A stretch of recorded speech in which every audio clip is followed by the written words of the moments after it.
The civil rights movement in the 20th century had a phenomenal impact on the early 21st century.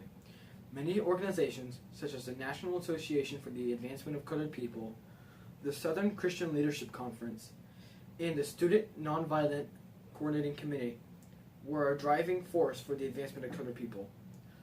Other groups, people, and cases also played a significant role for advancements in education.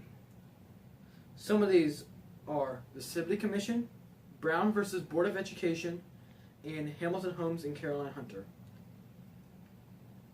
Two notable attempts to bring national attention to the movement are the unsuccessful Albany movement and the renowned March on Washington.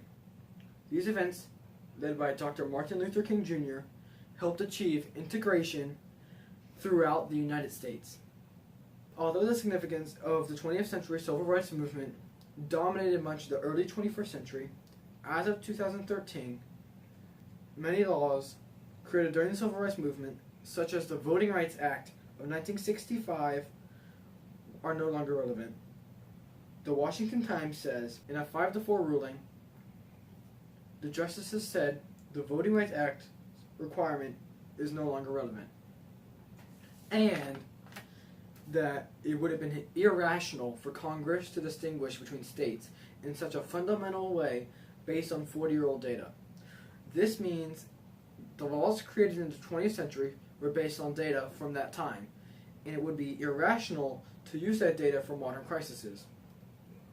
There is no doubt that the civil rights movement was significant, but the relevance of the results is fading.